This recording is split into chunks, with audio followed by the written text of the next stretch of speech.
متخيلين على فكرة النعومة بتاعته قد ايه واللمعة اللي فيه. انا والله العظيم ولا حطيت له سيرم ولا اي حاجة خالص، ناعم جدا وفيه لمعة جميلة جدا جدا.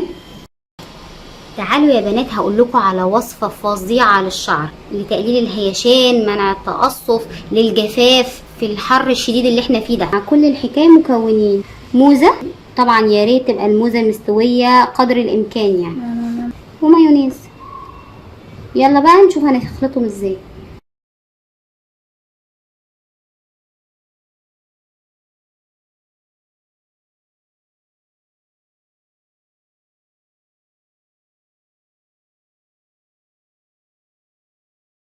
معلقة او معلقتين مايونيز حسب كمية الشعر.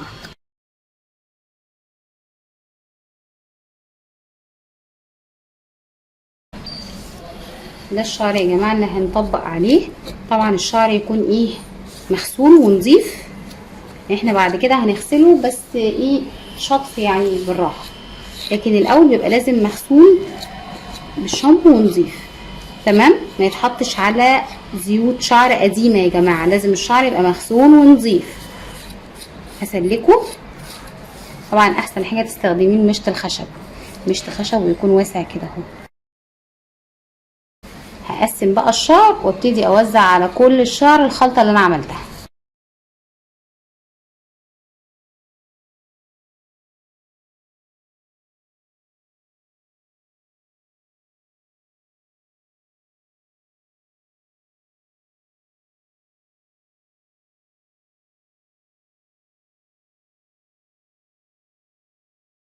بصوا يا جماعه احنا وزعنا الشعر اهو كويس جدا. تمام، بتجيبي بقى ايه بونيه، تروحي ملبساه بالمنظر ده، ملبساه البنوتك بالمنظر ده. عندكيش بونيه، كيس بلاستيك، استرتش بتاع الاكل ده اللي بتغلف بيه الاكل، مفيش اي مشكله. كل ما الشعر في حاجه محكومه وبتسخن اكتر كل ما بيديكي نتيجه احلى. بتسيبيه على الشعر المفروض نص ساعه لساعه. لو الشعر جاف قوي قوي قوي سيبيه ساعتين او نامي بيه لتاني يوم الصبح، بيدي نتيجه مذهله. ماشي، هنستنى بعد الموضه ان شاء الله واوريكم النتيجه. بصوا يا جماعه ده دلوقتي اتغسل اهو.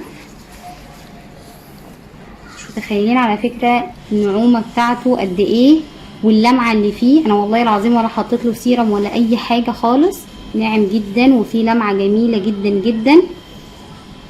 بس الاحسن ان انتي تسيبيه على الاقل تاني يوم، يعني 8 ساعات مثلا او حاجه، تاني يوم وابتدي اغسليه، بيجيب نتيجه رهيبه. انا كمان عشان البنوته صغيره فما استحملتش اكتر من ساعه، ما قدرتش ان انا اسيبه اكتر من كده.